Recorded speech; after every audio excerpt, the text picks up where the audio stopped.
Bienvenue dans une nouvelle vidéo. Si vous ne me connaissez pas, je m'appelle Colline, je suis make-up artiste du côté de Cannes et aujourd'hui on se retrouve pour parler de maquillage du teint qui est épais. Donc si vous avez déjà vécu ça, le maquillage du teint qui semble vraiment épais, qu'on appelle cakey, qui est poudreux mais en même temps qui coule, qui met plus en valeur les imperfections que ce qu'il ne les cache, vous êtes sur la bonne vidéo. Et pour tout vous dire, c'est quelque chose qui m'est arrivé, bon il y a très longtemps maintenant, mais c'est quelque chose qui peut arriver à tout le monde et qui m'est arrivé aussi. Et justement ça m'était arrivé une fois où j'étais invitée donc à l'anniversaire de mon cousin pour ses 20 ans.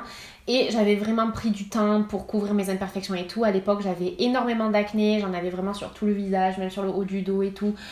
J'étais à deux doigts de prendre Roaccutane, ce que j'ai fait après. Mais bon, bref, j'avais vraiment énormément d'imperfections. Et donc, du coup, j'ai vraiment pris mon temps parce que je me suis dit, ok, là, c'est vraiment une grosse soirée importante, des 20 ans, il va y avoir des photos et tout, il faut vraiment que je sois au top.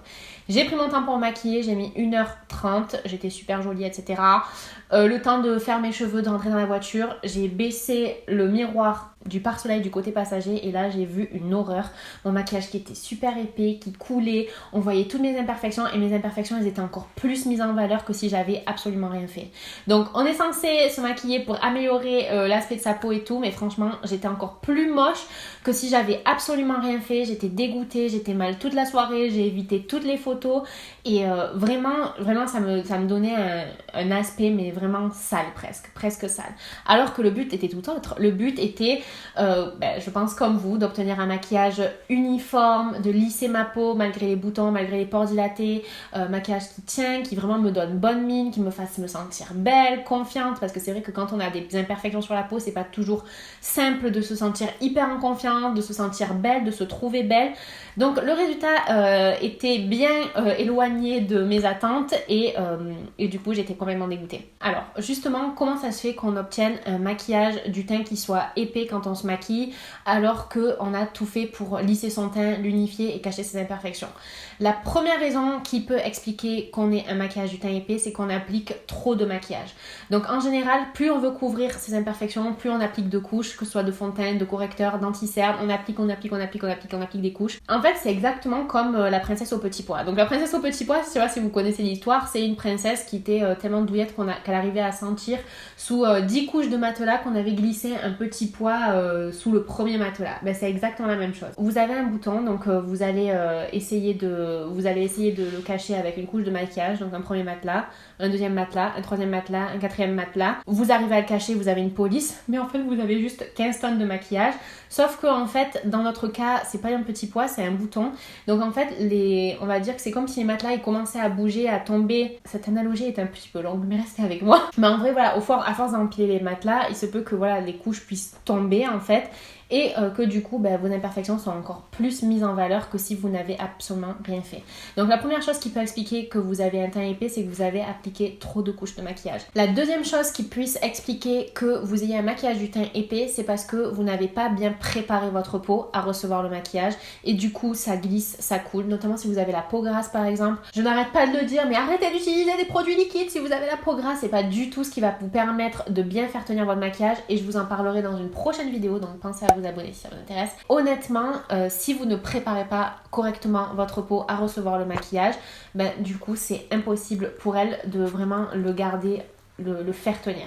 Donc forcément ça va commencer à couler, donc forcément vos imperfections vont ressortir et comme vous avez appliqué ou trop de maquillage ou du maquillage qui est trop épais, du coup c'est encore pire que si vous n'aviez absolument rien fait puisque ça va donner cet effet presque sale en fait à la peau alors que vous avez juste fait votre mieux pour avoir un super beau résultat, lisse, naturel, uniforme, etc. etc. Et la dernière chose qui puisse expliquer que vous ayez un maquillage épais et qui ne tient pas, etc. c'est que tout simplement, les produits que vous avez utilisés ne sont pas adaptés à votre type de peau. Donc dans la précédente vidéo, si vous ne l'avez pas vue, n'hésitez pas à aller la voir. Je vous expliquais qu'il fallait absolument adapter vos produits de maquillage et vos produits de soins à votre peau. Je vous la link quelque part par ici dans le i de la vidéo pour que vous puissiez aller la voir. Mais c'est vraiment super important et je vous en dis plus dans cette vidéo-là. Mais il est vraiment essentiel d'adapter son maquillage. Donc en supposant que vous ayez bien adapté les produits de maquillage à votre type de peau et que maintenant vous avez quand même cet effet teint épais, je voulais vous donner 3 solutions. Comment faire pour avoir un maquillage du teint qui va couvrir toutes les imperfections et qui soit naturel et surtout éviter qu'on ait cet effet cakey, cet effet épais sur la journée. Donc la première chose à faire, c'est d'utiliser un primer. Donc c'est vraiment une base de maquillage qui va permettre de faire tenir le make-up.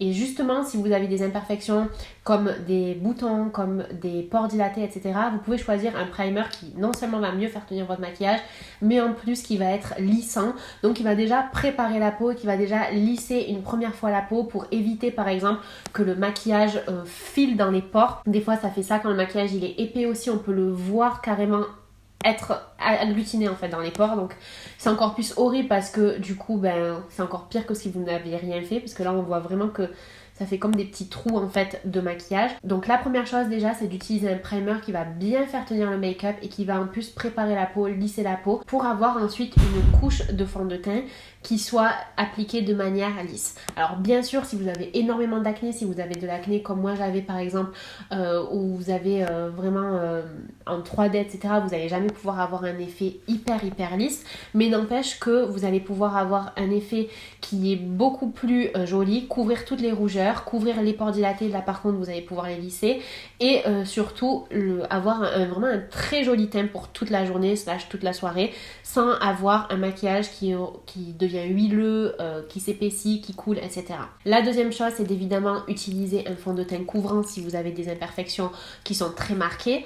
Couvrant, mais ça ne veut pas forcément dire que vous allez devoir utiliser un fond de teint qui est épais, ni un fond de teint qui nécessite plusieurs couches. Il faut absolument que vous trouviez le fond de teint qui correspond à votre type de peau, non seulement dans la couvrance mais aussi dans la texture, parce qu'on n'a pas besoin de la même texture en fonction de son type de peau. Si vous avez la peau sèche, si vous avez la peau grasse, si vous avez la peau mixte ou si vous avez la peau normale, vous n'allez pas utiliser les mêmes produits, les mêmes types de produits, et justement ça je vous donne rendez-vous dans la prochaine vidéo parce que je vais vous dire exactement quel type de fond de teint utiliser, de fond de teint ou de CC crème etc ou de bébé crème utiliser en fonction de votre type de peau, c'est super important. Pour justement avoir cet effet naturel, il va vraiment falloir choisir la bonne texture. On peut garder un fond de teint qui soit couvrant, mais si on choisit la bonne texture, on va vraiment avoir un effet 100 fois plus naturel et on va avoir une meilleure tenue. Du coup, vous n'aurez pas besoin de multiplier les couches et du coup, ça va pas vous faire cet effet teint épais. Et enfin, surtout si vous avez la peau grasse et que vous avez tendance à briller sur la journée, je vous conseille de poudrer, mais attention, encore une fois, on met pas énormément de poudre. C'est pas vraiment la quantité qui va importer, et justement, plus vous allez mettre de la poudre, plus ça va être horrible. C'est comme si par exemple vous mettiez trop de farine dans du lait ou quoi, où tout d'un coup ça fait des grumeaux et ça va faire exactement pareil avec votre maquillage.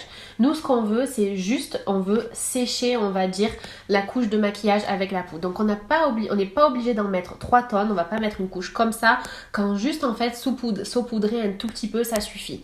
Donc on met un tout petit peu de poudre et on passe pas comme ça le pinceau sur le visage. Ce qu'on veut, c'est vraiment faire pénétrer la poudre entre guillemets, c'est vraiment sécher le maquillage. Donc on va venir le tapoter petit à petit pour juste que les molécules mouillées, on va dire, du fond de teint, si vous avez utilisé un fond de teint liquide, soit asséchée avec la poudre et que justement elle ne bouge plus. Donc une fois que vous avez appliqué ces 3 conseils, un primer qui est adapté à vos besoins et qui va bien faire tenir votre maquillage, un fond de teint qui soit couvrant et dont la texture est adaptée à votre type de peau pour avoir un effet naturel et pour éviter d'en appliquer 5 milliards de couches, parce que du coup il sera assez adapté, donc il va tenir, donc vous n'avez pas besoin d'en mettre beaucoup. Et ensuite que vous avez poudré suffisamment mais pas trop pour que ça reste bien en place, vous pouvez terminer avec un petit peu de spray fixateur qui va non seulement mélanger les couches ensemble pour donner un effet plus naturel, mais il va en plus les fixer comme ça et ça va donner un effet très naturel et ça va pas couler pendant la journée.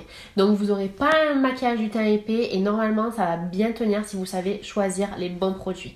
Donc justement, je vous donne rendez-vous dans la prochaine vidéo Las Girlas pour vous expliquer quel type de fond de teint utiliser en fonction de votre type de peau. Cliquez sur j'aime si cette vidéo vous a été utile, n'hésitez pas à la partager aussi et moi je vous fais de gros bisous et je vous dis à très vite.